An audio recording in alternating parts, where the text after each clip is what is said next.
Olá, que alegria falar com você aqui pela tela da TV Evangelizar, começando o programa A Vida em Foco. Nós estamos transmitindo aí na sua casa pelo sinal do satélite, também pelo canal digital aberto e estamos no YouTube, TV Evangelizar Oficial.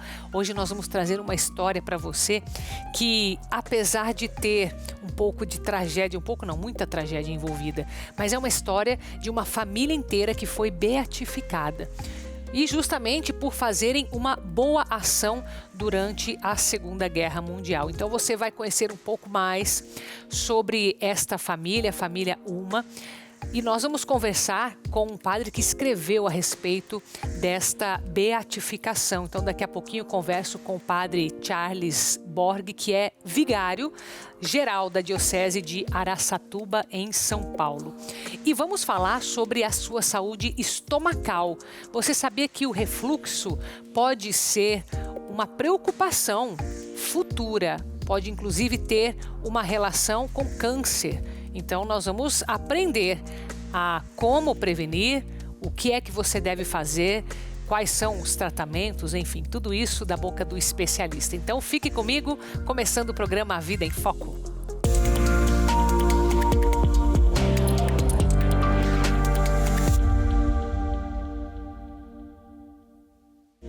A gente vai mostrar para você o caso de uma família inteira que foi beatificada. E, inclusive, nós comemoramos 81 anos em que esse acontecimento ocorreu. Algo que nos chama atenção, não é? Essa era uma família, então, o pai, a mãe e 6 filhos. A mãe estava grávida e eles abrigavam alguns judeus durante a Segunda Guerra Mundial. E foi pela forma como eles agiram, né, com muita caridade, que acabaram morrendo. Entregaram verdadeiramente a vida deles, puseram em risco a vida e acabaram morrendo, mas foi a família toda beatificada. Então a gente quer entender um pouco mais desse processo, porque primeiro que é raro a gente ver uma família inteira sendo beatificada. Segundo que a gente pode aprender muito com esses santos. Justamente por esse tipo de atitude que fazem o bem, mesmo que isso represente um risco de vida. Então eu vou conversar com o padre Charles Borg, que está com a gente pelo Meet. Padre, seja bem-vindo, a sua bênção. Padre que é vigário geral da Diocese de Araçatuba, em São Paulo. Tudo bem, padre? Estou bem, obrigado. Prazer imenso estar aqui conversando com você, Carol, também com os telespectadores neste programa, justamente para falar desta família a qual você já fez menção. Padre, eu queria que o senhor começasse comentando um pouco dessa família. Quem eram eles? A família Uma, né? É assim que pronuncia mesmo, padre? Essa família morava na Polônia, na cidade de Markowa, uma pequena cidade na Polônia, durante a Segunda Guerra Mundial. Era composta do pai e mãe, o pai chamava-se Josef e a mãe Victoria. E eles tinham 6 filhos, e o 7º filho estava ainda na barriga da mãe, quando o triste acontecimento se deu ali nesta cidade de Markowa, na Polônia. Então eles abrigavam os judeus, eles tinham, digamos, essas práticas de piedade, padre, porque assim, quando se está vivendo uma guerra, as pessoas sabem, né, que acabam tomando lados, mesmo que elas não estejam envolvidas diretamente na guerra, não é? E nesse caso, eles tinham essa consciência. O que o senhor entendeu ali nos seus estudos?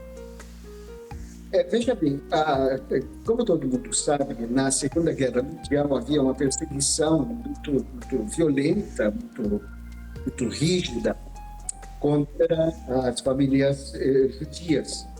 E na Polônia tinha famílias judias, muitas dessas famílias foram deportadas para os campos de concentração, mas os poloneses, por tradição, e estou falando aí numa região onde tem bastante poloneses, aí nessa região de Curitiba, os poloneses são de um traço hospitaleiro muito grande. Sim. E na Segunda Guerra, muitas famílias de poloneses abrigavam famílias judias que estavam fugindo justamente desta perseguição nazista. E a família Ullmann era uma dessas famílias que decidiu dar abrigo a duas famílias judias que estavam querendo escapar do rigor dos nazistas. Então, abrigaram as duas famílias, 6 pessoas, no sótão da sua casa. E entre eles, enquanto a família judia estava sendo hospedada ali na casa do Schumann, né? Era uma casa de campo, não é?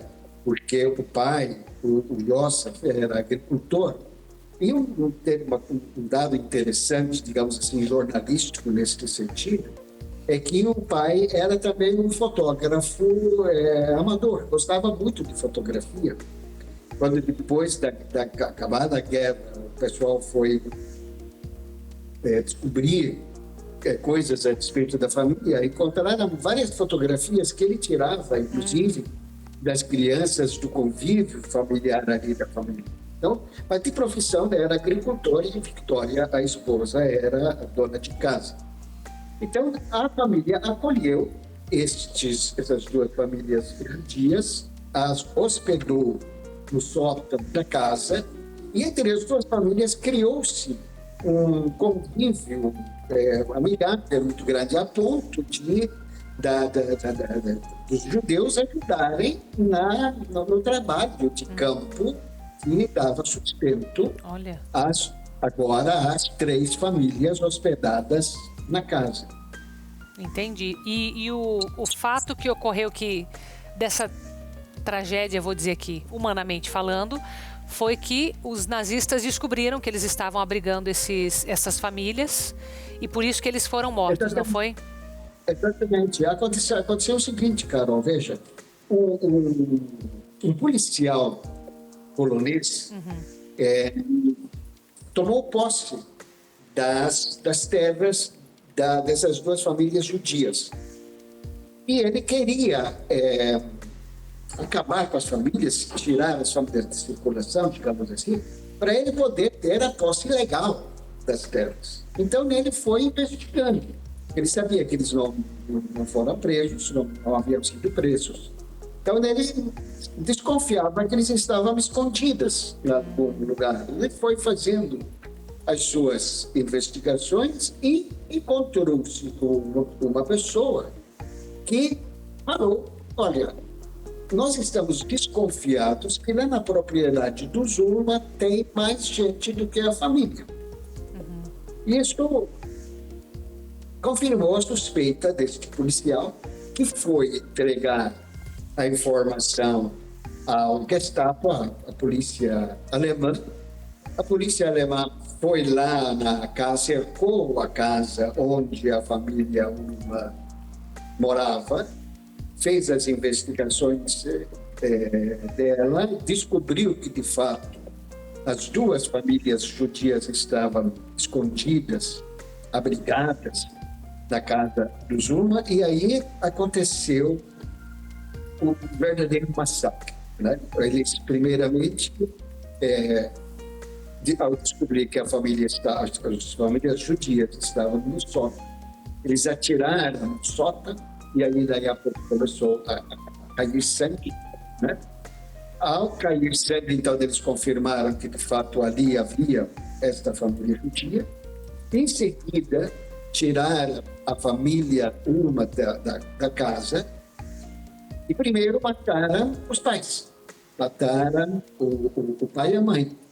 E diante das crianças. Nossa. E, evidentemente, você imagina a reação das crianças diante desta carnificina, não é? E as crianças, então, começaram a gritar, começaram a chorar, e o comandante do pelotão irritou-se com os gritos das crianças e falou: vamos matar todo mundo e assim ficamos em paz. E acabaram as crianças também sendo mortas. Mas, como disse, tinha uma criança ainda no ventre da mãe, quase o tempo de parto, pela estimativa, era de mais ou menos 7 meses. E como a família depois foi sepultada de uma forma muito abrupta pelos próprios alemães, terminada a guerra, os vizinhos foram desenterrar os corpos para dar aos corpos uma sepultura digna. E ao enterrar os corpos, eles perceberam que a criança que estava no ventre da mãe já estava começando aquele trabalho de parto. Provavelmente a atenção que a mãe viveu naquele momento de fuzilamento apressou o nascimento da criança. Então, a criança morreu assim, nascendo praticamente, né? Mal nascia, já encontrou a morte. Realmente é um episódio além de muito triste, muito brutal, muito desumano. Sim. Né? Uma família inteira de mártires, né, padre? Mas que bom que a gente vê a tragédia, que não devemos nos alegrar com isso, mas o fato de ser uma família inteira beatificada, isso é uma grande notícia para nós, não é? Perfeitamente. Aí aconteceu o seguinte, nesta investigação que foi feita depois da Segunda Guerra, alguns pontos da vivência cristã da família começaram a ficar conhecidos. Por exemplo, descobriram, ou deduziram, melhor dizendo, que a família tinha uma Bíblia em casa e a Bíblia estava sempre aberta na parábola do bom samaritano. Não é? E ao lado da parábola do bom samaritano havia uma inscrição feita à mão, um comentário feito à mão, dizendo sim, como que provavelmente o pai tinha feito esse comentário, querendo dizer que este exemplo a família queria seguir, como de fato acabou seguindo ao acolher a família judia. Esse é um caso, veja bem, raro, de um martírio, digamos assim, de um martírio simultâneo entre uma família judia e uma família cristã. E os próprios judeus reconhecem este ato de acolhida por parte da família Ullmann. Os telespectadores sabem que em Jerusalém existe um instituto, Yad Vashem, que tem a lista dos chamados, da chamada Avenida dos Justos, ou seja, daquelas pessoas que na Segunda Guerra do Holocausto ajudaram os judeus a proteger os judeus contra a ira alemã. E um dado interessante é que a família Ullmann, embora seja católica, está incluída neste rol dos justos reverenciado pelos judeus. Então, nós temos um fato interessante de uma família cristã sendo homenageada simultaneamente pelos judeus e por nós, católicos, agora, uma família beatificada. Grande exemplo para as nossas famílias católicas, inclusive. Que alegria. Padre, eu agradeço muito o senhor ter compartilhado esta história com a gente, viu? Muito obrigada, me despeço do senhor agora e seja sempre bem-vindo à TV Evangelizar. Muito obrigado, alegria nossa, estamos sempre às ordens. Fique com Deus. Amém, fique com Deus também, Padre. Depois dessa história belíssima, vamos ao nosso recadinho para você. Acompanhe. Boa tarde, amados de todo o Brasil. Olha, no mundo de hoje, onde tudo parece passar assim tão rápido, né? Mais de 86% dos brasileiros relatam sintomas de ansiedade ou estresse. Então, se você se sente sobrecarregado, com dificuldade para dormir ou até mesmo para relaxar, aqui, ó, o magnésio quelato da Joy é o que está faltando no seu dia a dia. Ele é fundamental para o bom funcionamento do sistema nervoso, ajudando a regular o humor e a melhorar a qualidade do sono. Isso porque, gente, ele colabora com a ativação dos hormônios do bem-estar, da serotonina e o triptofano. E também da melatonina, que é o hormônio do sono, te proporcionando noites mais tranquilas e revigorantes. Imagine só você poder enfrentar cada dia com mais leveza, com mais tranquilidade e fazer as coisas que antes você não conseguia por causa das dores e do desânimo. O magnésio da Joy, com sua fórmula exclusiva, poderosa, assim, ó, em cápsulas soft gel, é mais prático e eficiente. Sem falar que o Santo Suplemento é também analgésico e anti-inflamatório natural. Portanto, ele ajuda a combater os processos inflamatórios no seu organismo e vai, assim, amenizando essas dores generalizadas. Fortaleça a sua saúde, então, ó, com o magnésio quelato da Joy. Aproveitando hoje, gente, o desconto de 60%. E, ó, de presente, vamos mandar aqui um robô aspirador de pó. Vai te ajudar na limpeza da casa. Ligue já, 0800 591 8773 e só começa a pagar no final de março. Olha só que máximo, hein? Compra no fiado, ganha desconto, presente e ainda prazo para começar a pagar. 0800 591 8773. Oportunidade incrível, né, Carol? E neste sábado nós vamos nos reunir como família Evangelizar em torno da TV Evangelizar para participar da missa com o Padre Reginaldo Manzotti, direto da Catedral da Sé em São Paulo. Anote aí, ó, na sua agenda, dia 29 de março, esse sábado, às 15 horas, transmissão nacional e também pelo YouTube TV Evangelizar Oficial. Agora nós vamos fazer um breve intervalo. Na volta falamos sobre a saúde do estômago, refluxo e como você pode tratar. Enquanto isso, saímos com imagens da cidade de Salvador, na Bahia. Acompanha-nos pelo canal 20.1. Inclusive, dou parabéns, viu? Porque 476 anos no próximo dia 29/3. Então, um abraço para você de Salvador. Um dos principais cartões postais é o elevador Lacerda, que foi inaugurado em 8 de dezembro de 1873 e é considerado o primeiro elevador urbano do mundo. Já eu volto.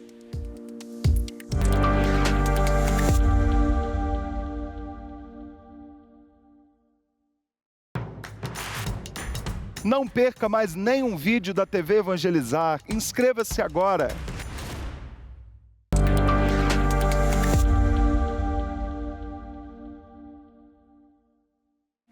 E depois de falar de uma história de família inteira beatificada, nós vamos tratar um pouco do seu refluxo aqui, se é que você tem, né? Mas cuidar de uma forma geral da saúde do estômago. E veja, se a gente consegue hoje trazer esse tipo de assunto, trazer a espiritualidade, trazer também a parte física, que é o que a gente une aqui no programa Vida em Foco e conseguimos transmitir a você em diversas cidades do país, é porque você nos ajuda com essa transmissão. Então eu quero te convidar nesse momento a continuar apoiando esta obra que evangeliza, que leva informação e que se preocupa principalmente com o tipo de conteúdo que nós vamos levar para a sua família. Para você nos apoiar, basta que você faça uma doação espontânea aqui nesse QR Code de dentro do seu aplicativo bancário. Qualquer valor vai ser muito importante para nós e, sobretudo, utilizado para que a gente possa chegar ainda a mais lares. Então, muito obrigada por ajudar sempre a obra Evangelizar é Preciso. Então, agora vamos para o nosso segundo tema do dia. Será que o refluxo é algo tranquilo, que a gente não precisa se preocupar? Ou ele pode ser um causador de doenças mais graves como o câncer? Essa é a pergunta que nós queremos responder. Se tem uma relação direta, então te dou as boas-vindas, Dr. Adonis Nasr. Falei certo, meu querido? Para quem não fala libanês, tá ótimo, né? Tá, muito bom. Bom, Dr. Adonis é especialista em aparelho digestivo. Bom, refluxo, eu acredito que seja algo assim, até mais comum do que a gente pensa. Fala um pouquinho sobre isso pra gente, meu querido. Então, essa é uma questão muito comum hoje em dia, porque o refluxo ele é muito reflexo, né, de hábitos de vida. E as nossas rotinas em tempos mais modernos tem levado a um aumento muito grande da incidência de refluxo no dia a dia das pessoas. Então ele é muito comum mesmo. Entendi. Então ele tem a ver totalmente com o hábito, com o que a pessoa come, a forma como ela come, horários que ela come, tudo isso ou não? Sim. É muito relacionado. Tanto que eu costumo brincar às vezes com meus pacientes, eu digo, algumas doenças você tem porque deu azar. Essa você tem porque quer. Entendi. Né? Porque ela é quase que inteiramente comportamental. Olha só. Tá, mas pelo fato dela ser comportamental, também é, digamos, mais fácil de tirar o problema do refluxo? Basta que a pessoa mude ou não é bem assim? Tem algumas características físicas da pessoa que predispõem a um refluxo maior e exigem uma demanda de cuidado muito maior, que acaba não sendo tão simples. Por exemplo, uma hérnia de hiato. Mas mesmo quem tem hérnia de hiato, a grande maioria do tratamento ele é comportamental, é hábitos de vida. E eu brinco também, justamente por ser hábito de vida que às vezes é mais difícil de tratar, né? Pode ser mais fácil, mas pode não ser também. Pode não ser. A gente brinca que tomar remédio é fácil, mas mudar estilo de vida é outra conversa. Tá, agora já que o senhor mencionou remédio, tem remédio para refluxo também ou é puramente mudar o que se come, que daí depois eu vou perguntar esses detalhes para o senhor? Tem remédio. O remédio ele é muito mais para situações agudas, para algumas complicações do refluxo, como a esofagite. Então a gente acaba medicando um pouco ali e isso melhora bastante o sintoma. Mas na verdade a gente acaba postergando. Eu tirei ele da crise aguda, o que vai tratar em definitivo.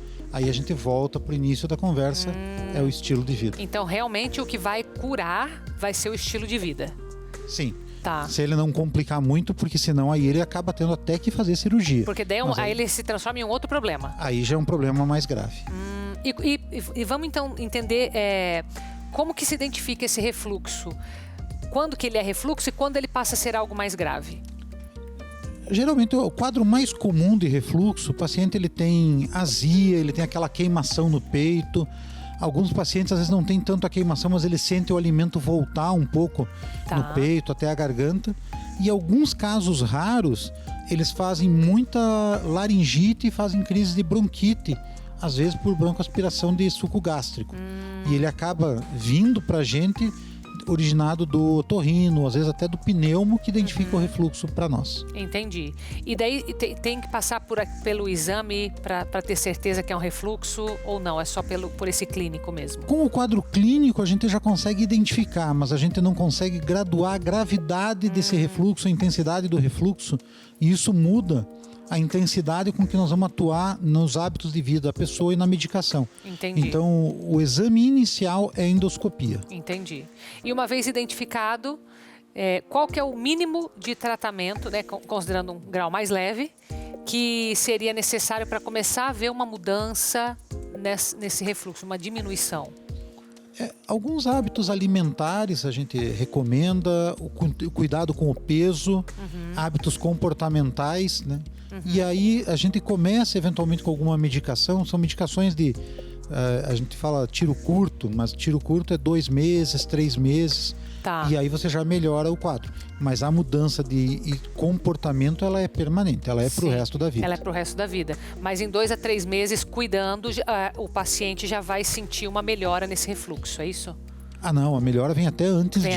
Vem até antes. A mudança de hábito costuma melhorar o refluxo em questão de 2, 3 semanas, ele já percebe muito bem a diferença. Ele já percebe. E o que tem alguns alimentos que seriam assim proibidos ou que devam ser evitados a qualquer custo?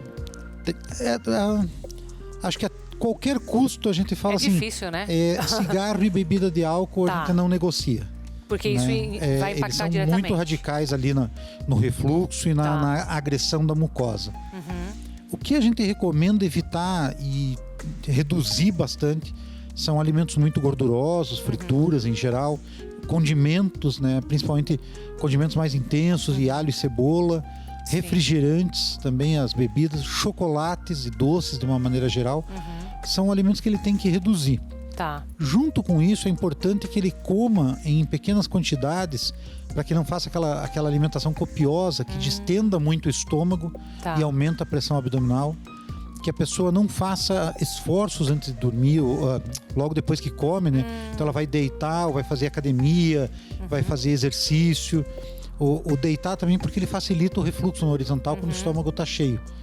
Então são pequenos hábitos do dia a dia e que quando o paciente vem, a gente começa a conversar, ele brinca: nossa, doutor, o senhor sabe tudo que eu faço? Eu disse, Entendi.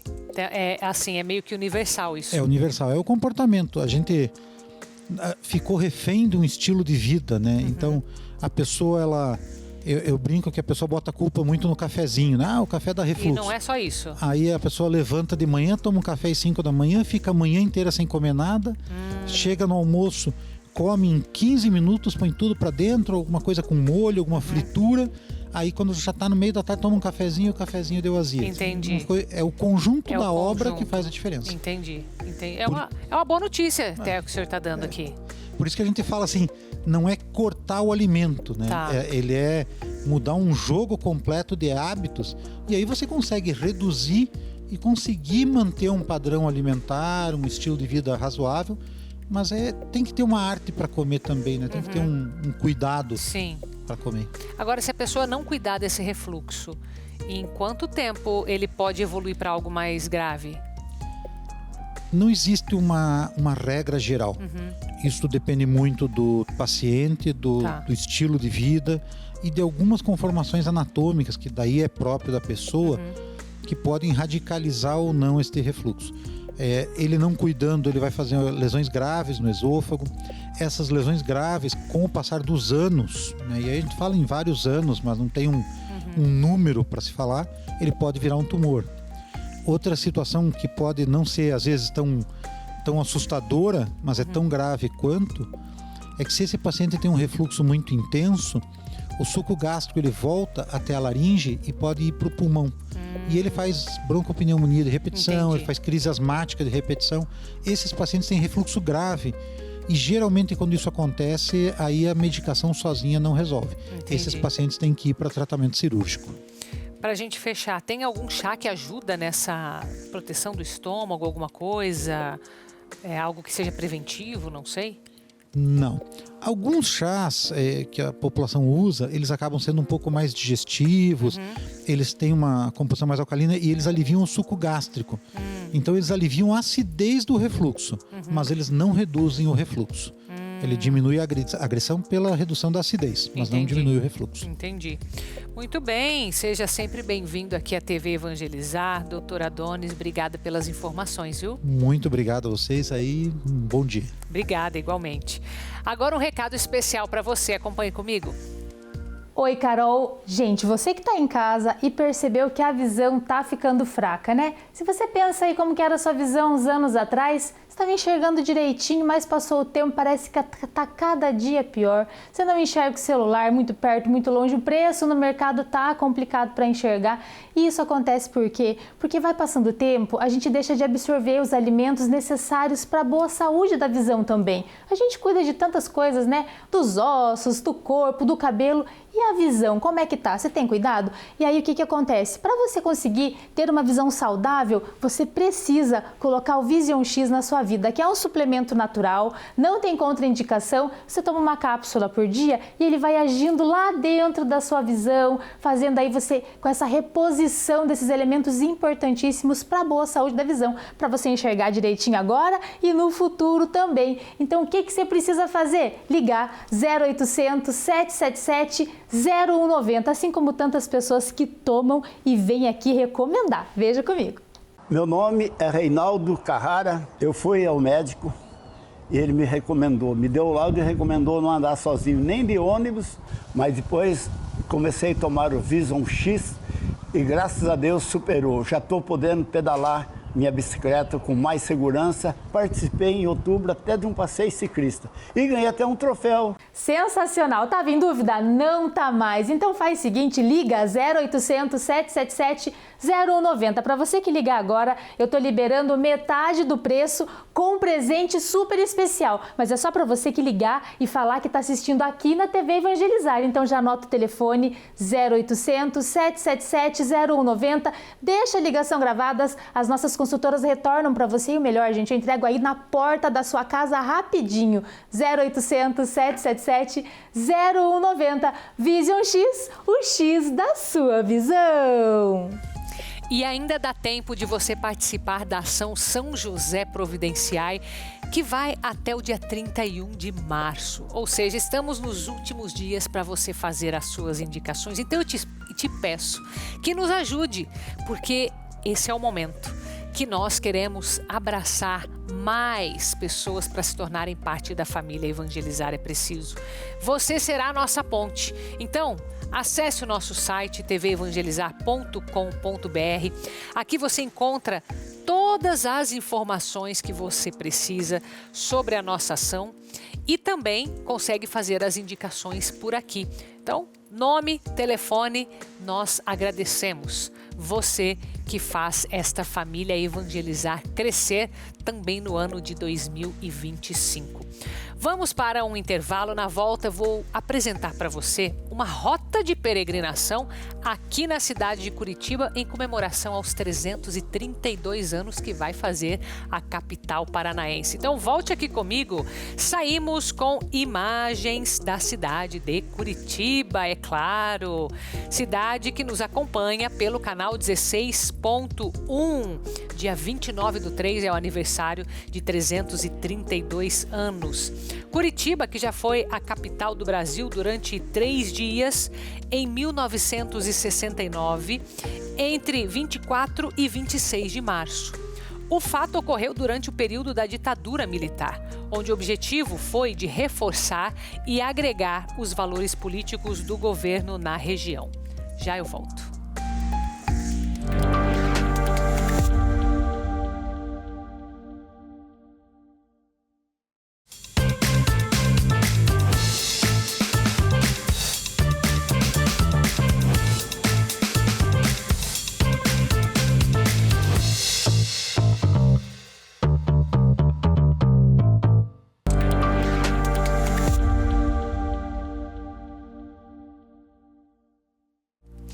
E Curitiba, a nossa capital paranaense, vai fazer 332 anos no próximo sábado, dia 29 de março. É a cidade que acolhe o Brasil inteiro pela obra Evangelizar é Preciso, esta benfeitora nacional. É a cidade que acolhe o Retiro Nacional Evangelizar é Preciso, que acolhe a festa de Jesus das Santas Chagas, que acolhe quem vem visitar Santuário de Nossa Senhora de Guadalupe, Jesus das Santas Chagas, a Terra Prometida também aqui em Curitiba, tudo isso. Mas nós preparamos para você uma rota de peregrinação, para que você pudesse conhecer locais que são históricos, principais santuários. Você que vem para qualquer um desses eventos que eu mencionei, vai poder também conhecer um pouquinho mais de Curitiba nesta peregrinação que nós preparamos em homenagem aos 332 anos. Acompanhe comigo. Quem não conhece Curitiba está perdendo uma grande oportunidade. A capital do Paraná é reconhecida mundialmente pelas iniciativas de sustentabilidade, gastronomia e inovação. A cidade Sorriso também tem um jeito próprio de ser. O mesmo morador que acolhe o visitante é conhecido pelo jeito fechado. Tem quem diga que é pelo frio que coloca a capital entre uma das mais frias do país. Em sua trajetória histórica, tem algo que chama atenção e vem atraindo cada vez mais turistas. A cidade tricentenária tem turismo religioso e dos bons. São mais de 380 atrações turísticas e roteiros de fé. Ele inicia ali, pelo marco zero da cidade, a Praça Tiradentes. Ela abriga a Catedral Basílica Menor de Nossa Senhora da Luz dos Pinhais, construída entre 1876 e 1893, em estilo neogótico. Ocupa o mesmo local da antiga matriz do século XVIII. E olha só a dica, um sábado por mês, a catedral oferece visitas guiadas. Ainda na região central, é possível visitar a Igreja da Ordem Terceira de São Francisco das Chagas, o templo católico mais antigo do município. Ele já abrigou um convento franciscano, foi paróquia de imigrantes poloneses e alemães e até desabou pela metade em 1834. Hoje, ele abriga o Museu da Arte Sacra e o Cenáculo Diocesano, local de adoração perpétua ao Santíssimo Sacramento. Subindo a ladeira, tem a Igreja do Rosário, a terceira construída na capital paranaense. Desde 1846, os azulejos portugueses são destaques da representação da santidade de Nossa Senhora do Rosário. O Memorial de Curitiba também pode entrar nessa lista, porque nele se encontram os antigos altares retábulos do século XVIII, onde São João Paulo II celebrou missa enquanto esteve na capital. A Arquidiocese de Curitiba não podia ficar de fora. A Diocese de Curitiba foi criada em 1892 pelo Papa Leão VIII e abrangia as regiões dos estados do Paraná e Santa Catarina. 2 anos depois, o Papa escolheu o primeiro bispo da diocese, D. José Camargo de Barros. Em 1926, a Diocese de Curitiba foi elevada à província eclesiástica do Paraná, tornando-se assim a arquidiocese. No caminho pelos bairros, são inúmeros os santuários da cidade que fazem aumentar a nossa fé. Entre eles está o bairro Mercês, onde está localizada a Igreja dos Capuchinhos, a Igreja das Mercês. Foi fundada em 1929 e é conhecida pela tradicional Bênção dos Automóveis há 73 anos. No Santuário Nossa Senhora do Perpétuo Socorro, tem novenas realizadas na Capela da Glória, considerada centro de devoção à Mãe do Perpétuo Socorro. Atualmente, recebe milhares de fiéis nas novenas de quarta-feira, conduzidas pelos redentoristas. Em meio a jardins tranquilos e flores, tem o Santuário Tabor Magnificat Schoenstatt, dedicado à Mãe Rainha vencedora 3 vezes admirável de Schoenstatt.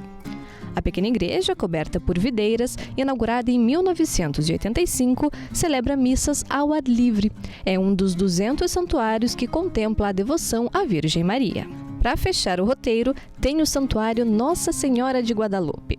Inaugurado em 1955, a construção do templo foi parte das comemorações do 1º centenário do Paraná. Com mais de 50 anos de história, a tradicional igreja foi consagrada pelo reconhecimento do local como passagem de peregrinos e romeiros, devotos de Nossa Senhora de Guadalupe, a padroeira das Américas. A visita a locais santos fortalece a nossa fé e renova a nossa esperança. Aproveite o aniversário de Curitiba para conhecer o turismo religioso da cidade. Bom passeio!